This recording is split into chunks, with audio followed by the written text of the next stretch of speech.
การเกิดของมนุษย์แต่ละคนเป็นไปตามกรรมกรรมเกิดจากการกระทำของคนแต่ละคน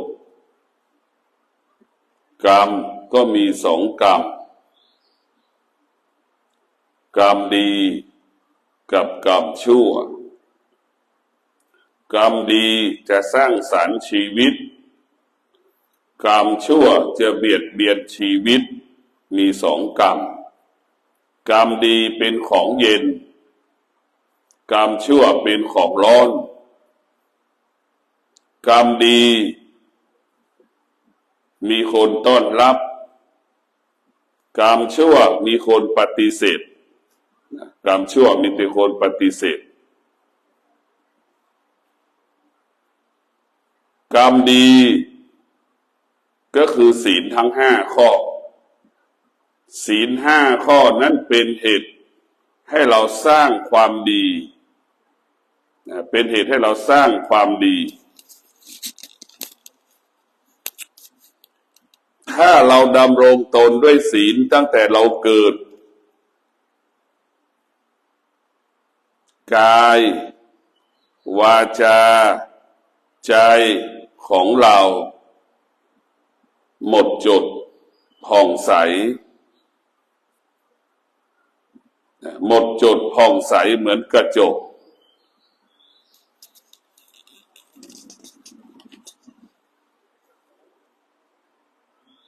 คนทุกคนมีกรรม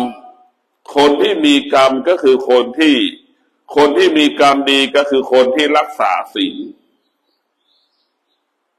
คนที่มีกรรมดีคือคนที่รักษาศีลคนที่มีกรรมไม่ดีก็คือคนที่ล่วงละเมิดศีลคนที่ล่วงละเมิดศีลนี่จะเป็นคนที่มีกรรมไม่ดี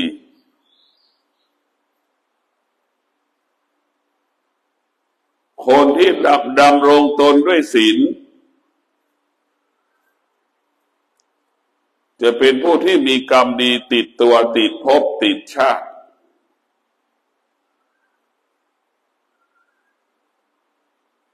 ไปที่ใดคนก็ต้อนรับคนที่ดำรงตนด้วยศีลคิดพูดและกระทำการใดๆคิดพูดและกระทำการใดๆ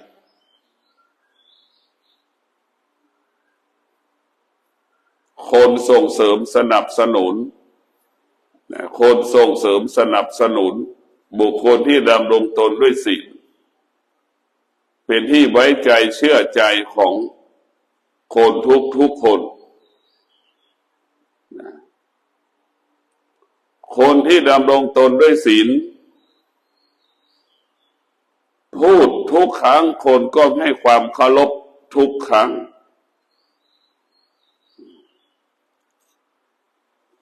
คนที่ล่วงละเมิดศีลพูด10 ครั้งก็ไม่มีใครให้ความเคารพเพราะฉะนั้นศีลนี่เป็นสิ่งที่สำคัญที่สุด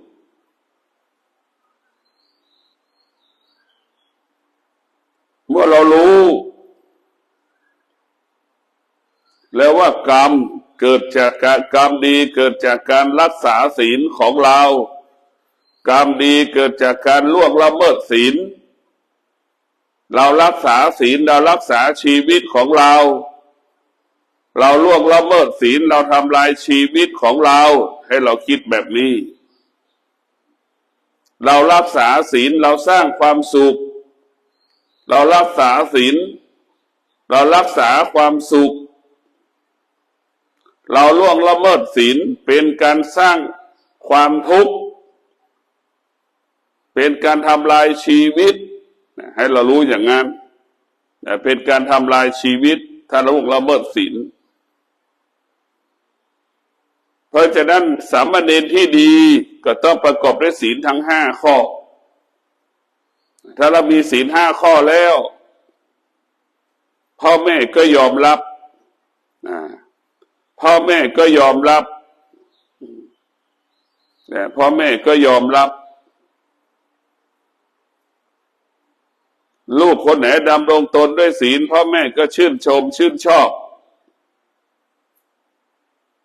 ลูกคนไหนดำรงตนด้วยศีลแม่อยู่มีความสุขนอนมีความสุขตื่นมีความสุขมีความสุขตลอดเวลาถ้าลูกคนไหนล่วงละเมิดศีลลูกคนไหนล่วงละเมิดศีลพ่อแม่เกิดความทุกข์อยู่ก็เป็นทุกข์ไปก็เป็นทุกข์นอนก็เป็นทุกข์กินก็เป็นทุกข์ไม่มีความสุขใดๆทั้งสิ้นลูกที่ล่วงละเมิดศีลคือทำลายชีวิตจิตใจพ่อแม่ตนเองทำลายชีวิตจิตใจพ่อแม่ตนเองเบียดเบียนทรัพย์สมบัติของพ่อแม่ตนเองสร้างความทุกข์ให้กับพ่อแม่ตนเองตลอดเวลาตรงกันข้ามลูกที่รักษาศีลสร้างความสุขมอบความสุขให้กับพ่อแม่ตนเองมอบความสุขให้กับพ่อแม่ตนเองตลอดเวลา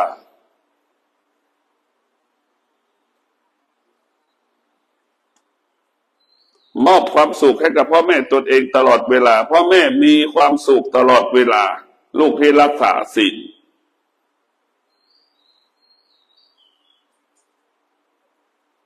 ทุกคนเกิดมาอยากเป็นคนดีพ่อแม่ก็ไม่สามารถให้เราเป็นคนดีได้ถ้าเราไม่รักษาศีลถ้าเราไม่ดำรงตนด้วยศีลมีแต่ตัวเราเท่านั้นจะเป็นคนดีได้ด้วยตัวเราเอง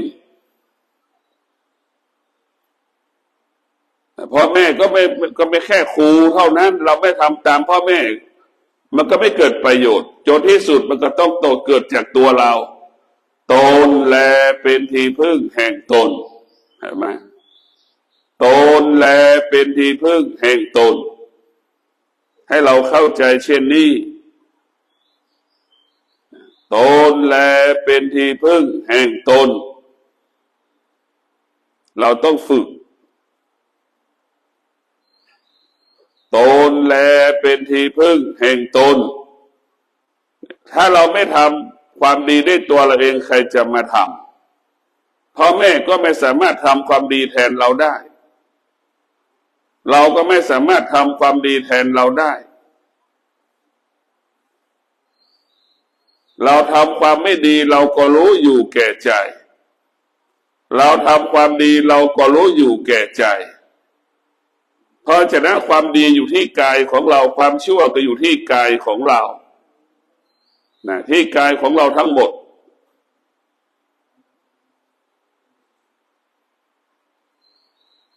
เพราะฉะนั้นพวกเราทั้งหลายนิ่งกองถ่ายวิดีโออยู่ให้ไม่ต้องเดินกันแล้วพี่เลี้ยงเงียบ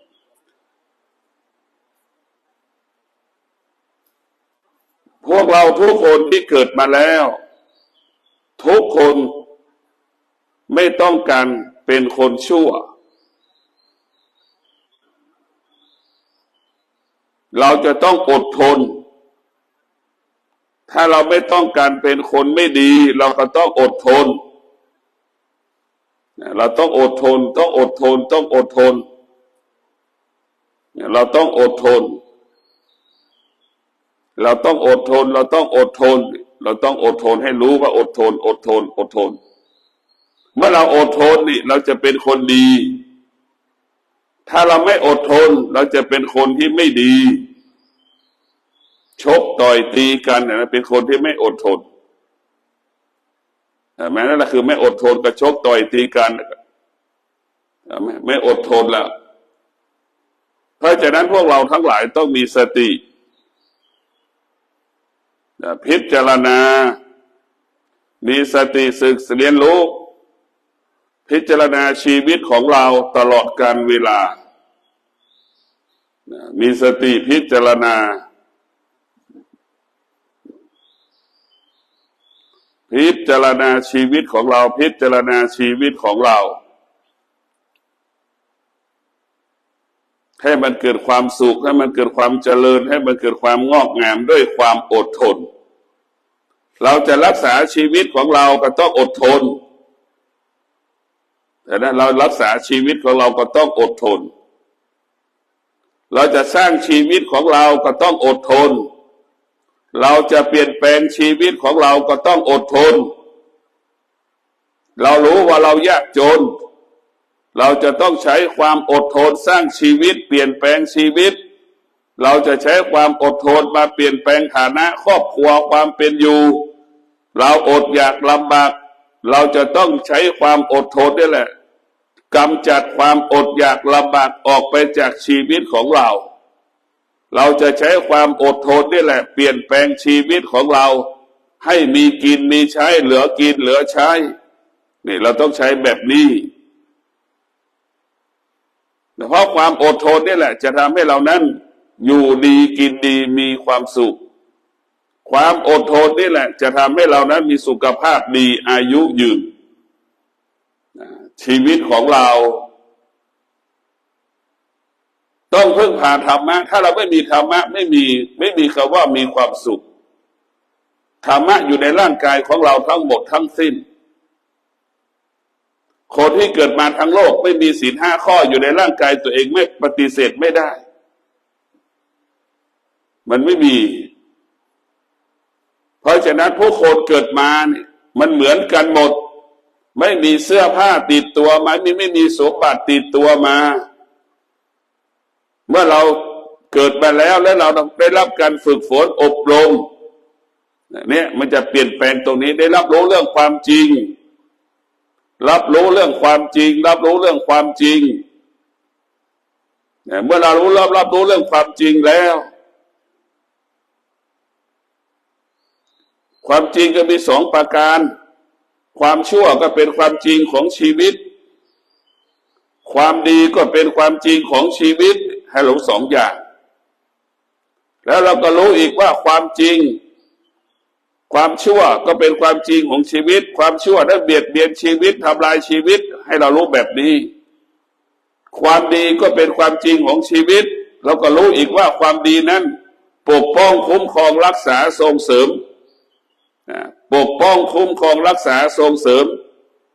ชีวิตของเราปกป้องคุ้มครองรักษาส่งเสริมชีวิตของเรา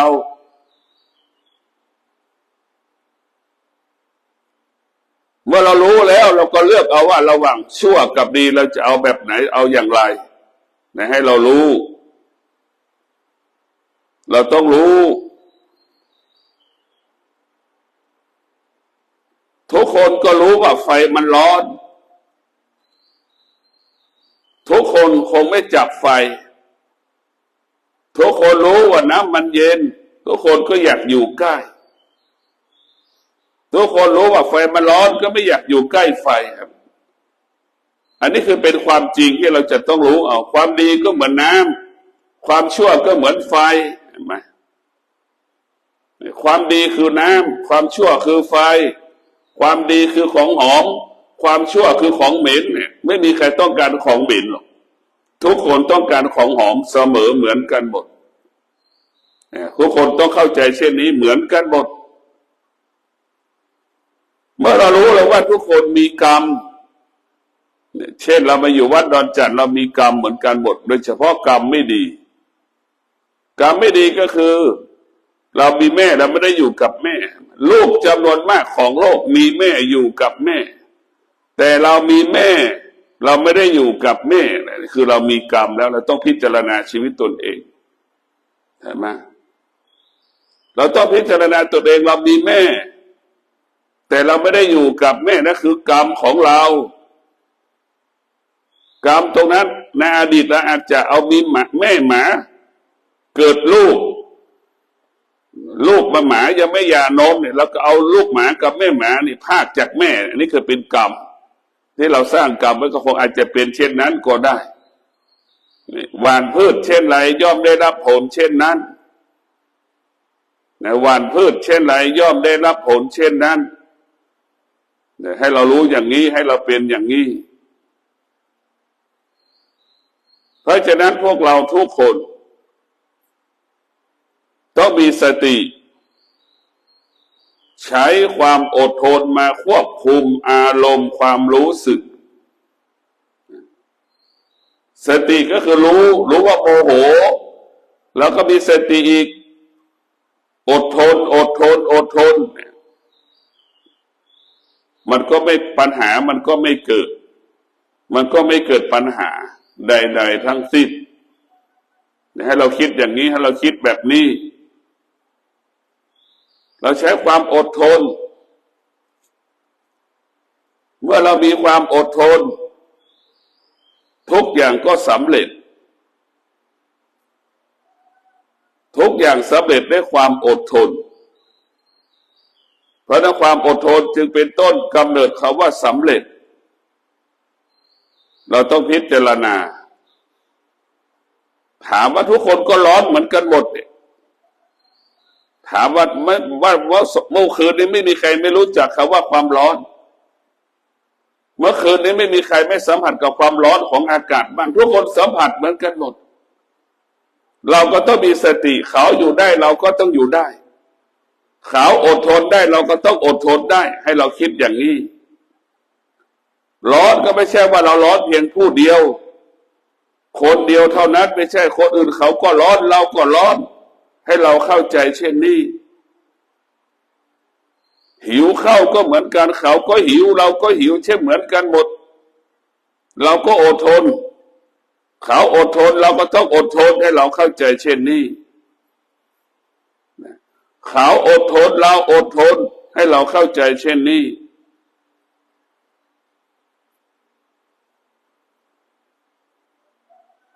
เขาอดทนเราอดทนเราก็ชนะเราก็สำเร็จเขาก็ชนะเขาก็สำเร็จพ่อแม่มีความอดทนในการเลี้ยงลูก5 คนลูก3 คนลูก1 คนพ่อแม่ประสบความสำเร็จในการเลี้ยงลูกตรงกันข้ามลูกแม่มีลูก5 คน6 คนแต่ลูกไม่ประสบความสำเร็จในการเลี้ยงแม่ลูก5 คน6 คนจะมีลูกดีแค่1 คน2 คนเท่านั้นมันก็จะแตกต่างกันเพราะฉะนั้นพวกเราต้องใช้ความอดทนความอดทนอยู่ที่ไหนอยู่ในร่างกายเราหมดความอดทนก็คืออาวุธที่เราจะไปต่อสู้กับอุปสรรคปัญหาต่างๆความอดทนคืออาวุธที่เราจะเอาอาวุธอะไรไปต่อสู้ถ้าเรามีอาวุธชั้นหนึ่งเราไม่อดทนก็ไม่ประสบความสำเร็จเพราะฉะนั้นความอดทนมันอยู่เหนือทุกสิ่งทุกอย่างอาวุธจะดีปันใดเครื่องมือจะดีปันใดถ้าเราขาดความอดทนไม่มีทางประสบความสำเร็จเครื่องมือจะดีสักปันใดเราไม่มีสมาธิก็ไม่มีทางประสบความสำเร็จในการใช้เครื่องมือ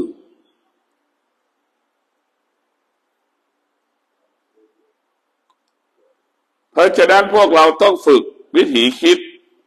ต้องพิจารณาชีวิตของเรา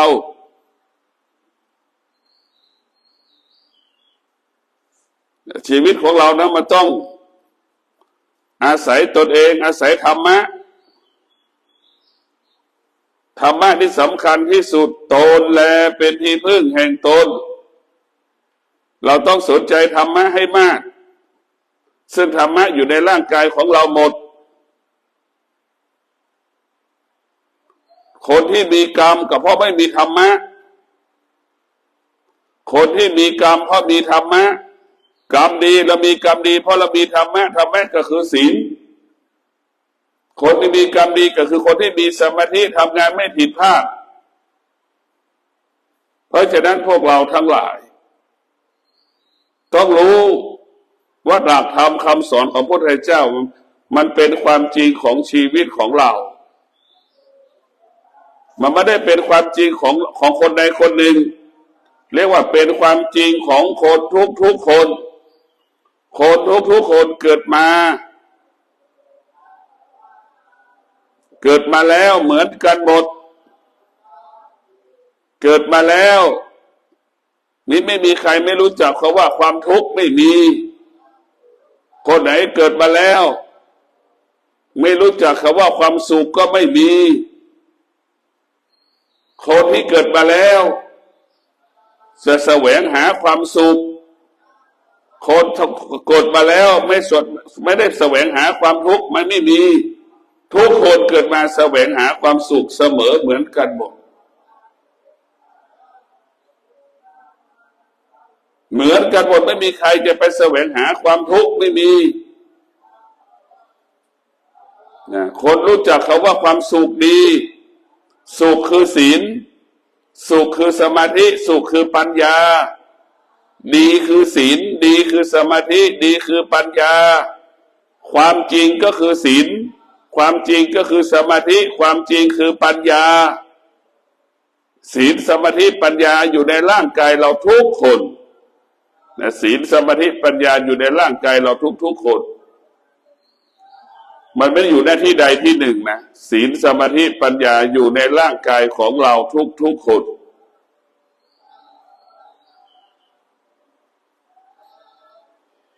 เรามีสตินี่สติรู้ยังไงว่าเรานั่งสมาธิอยู่เรามีสติรู้หรือว่าเรานั่งสมาธิเรามีสติรู้ว่าเรานั่งสมาธิเรามีสติรู้ว่าเรานั่งสมาธิถ้าเรารู้ว่าเรานั่งสมาธิเราจะไม่ก้มหัวเราจะนั่งตัวตรงเรารู้สึกตัวตลอดเวลานี่แหละคือธรรมะถ้าเรามีสตินั่งตัวตรงรู้สึกตัวคนที่สามารถรู้สึกตัวได้ตลอดเวลาทำสิ่งใดก็ประสบความสำเร็จคนที่ขาดสติรู้บ้างไม่รู้บ้างทำอะไรก็จะขาดทุนประสบแต่ปัญหาจะทำอะไรก็ประสบแต่ปัญหาเหมือนกันหมดแต่พวกเราต้องมีสติพิจารณาชีวิต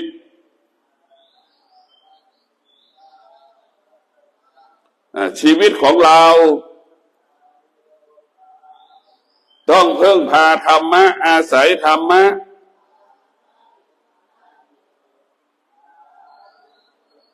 ธรรมะก็คือตนและเป็นที่พึ่งแห่งตนเรามาอยู่วัดไม่ต้องมีพ่อไม่ต้องมีแม่ไม่ต้องอาศัยพ่อไม่ต้องอาศัยแม่เราอยู่วัดอาศัยตัวเราเองเราอยู่วัดอาศัยตัวเราเอง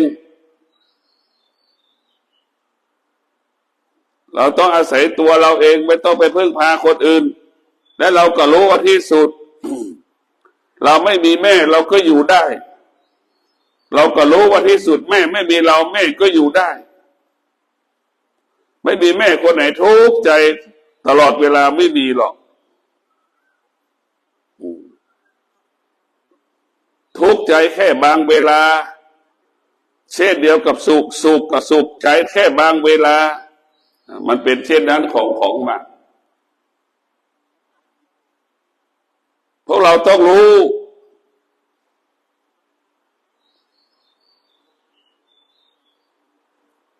สิ่งที่เราควรรู้ก็คือรู้จักหน้าที่ตนเองรู้จักหน้าที่ตนเองไม่รู้จักหน้าที่ตนเอง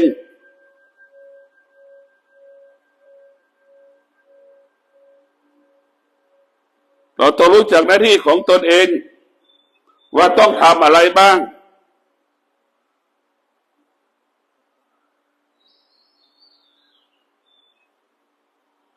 ก็ให้พวกเราทุกคนได้เข้าใจว่าชีวิตของเราต้องพึ่งพาตนเอง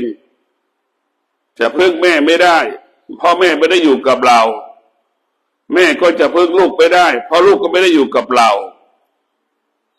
เพราะฉะนั้นทุกคนต้องรู้ว่าตนแลเป็นที่พึ่งแห่งตนเป็นสัจธรรมมันเป็นความจริงของคนทั้งโลกประสบเช่นนี้เวลาจะตายแม่ก็ไม่ได้ตายพร้อมกับลูกลูกจะตายลูกก็ไม่ได้จะตายพร้อมกับแม่อันนี้คือความจริงก็ขอความสุขสวัสดีจงเกิดแก่ท่านทั้งหลายมีสติ พิจารณาธรรมน้อมนำเอาพระธรรมก็คืออดทนไว้ที่กายที่ใจของตนพระธรรมเป็นหลักของชีวิตชีวิตของเราต้องประกอบไปด้วยพระธรรมน้อมนำมาซึ่งความสุขความเจริญน้อมนำมาซึ่งความเจริญรุ่งเรืองงอกงามกับชีวิตของเราขอเจริญพร